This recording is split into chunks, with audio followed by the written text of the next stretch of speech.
Diyan sa linya na itong pagkasamakan, pinagi ni Ma'am Ana Dumdum. Ma'am Ana, good morning.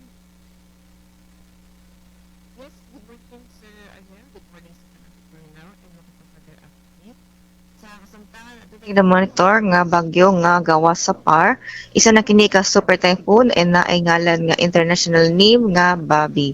And na kini 2,985 kilometers silangan sa Eastern Visayas, adunay maximum sustained winds nga 195 kilometers per hour and gustiness mabot og 240. Sa kasamtangan nagalihok ni pa westward sa gikuskon nga 15 kilometers per hour and wala sab nag-apektar pa sa any part sa ato ang nasod. Padayon tang mag-monitor alang sa kasayuran og more updates sa kining bagyong atong gina-monitor. And sa tuwang sa laing bahin ng easterlies or ang init na hangin gikan sa dagat Pasipiko ang palay nagapektar sa mga silangang bahin sa Luzon ug sa Visayas. And mo karong adlaw makasalita og general fair weather diri sa Kabisayaan nga doon tay chance ni mapatak-pat ang mga pag-ulan or mga localized thunderstorms.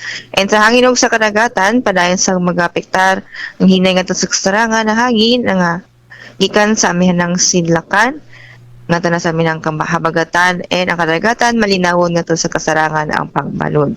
And diri sa Subo kadagatan na ay paghunas ini alas 6:33 karong buntag and mutaob alauna city unyang hapon. At ang forecast is na sa 26 to 32 degrees Celsius karong adlaw haring adlaw isilang gani alas 5:20 city ug mosalop alas 6:10 karong hapon. Mao ka na tong latest weather update ug kini si Ana Dumdum. Maayong buntag, daghang salamat.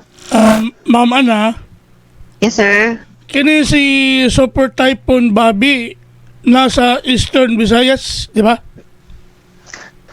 Medyo level siya sa Eastern Visayas karon sir, 2,985 kilometers ang gilayon. So kusog ang iyang movement nini. Sa kasamtangan sir, medyo relatively naa siya sa 15 kilometers per hour iyang pag-irog. So, posible nga musod ni sa toa. Dili sa Yes, expect na to ni siya nga mo sud sa ato ang boundary sa PAR. And although less sa latest analysis, less likely ang landfall scenario diri sa Tua, posible mo landfall kini ato na sa may Taiwan. So, ang ato di makaangkol na tag-uwan o hangin.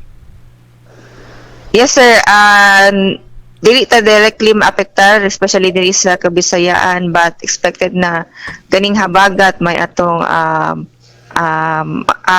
i-enhance ni ining bagyo and makasanalitan ni mga kusog nga hangin and mga pag-ulan sam. So, ato lang ni yan po nga malayo lang ni. Sige, Yes, sir. Ma'am Ana, salamat kayo diya sa Pag-asa Mactan sa inyong panahon din sa tungtuluman nun sa mga pamukaw. O isa pa yan sir, maayong buntag. Okay, good morning.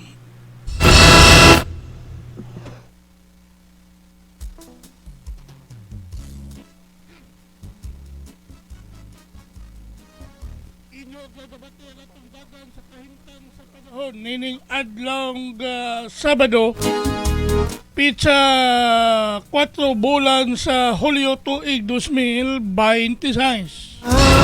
Pinagi ni Ma'am Ana Dumdum ang atong weather specialist gikan sa Pag-asa Mactan nga naghatod sa atong dagan sa kahimtang sa panahon.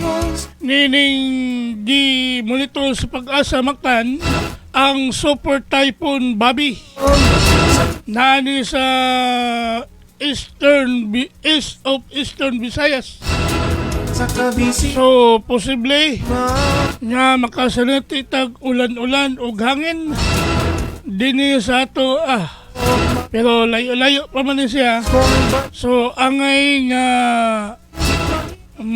mangandam o mag-aninaw sa palibot nining gikataho nga Super Typhoon Bobby.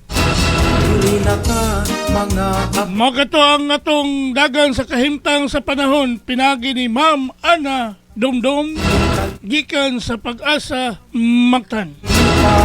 Salamat kayo sa Pag-asa Mactan ug mayong buntag kanatong tanan. Serbisyo kini sa katawhan ng Facebook page inyong nga masayran, mga pahibalo ni kagamhanan. Lapu-Lapu City TV News #1 sa serbisyo inyong masaligan. Mga programa nga makalipay, mga lagad na tiuna.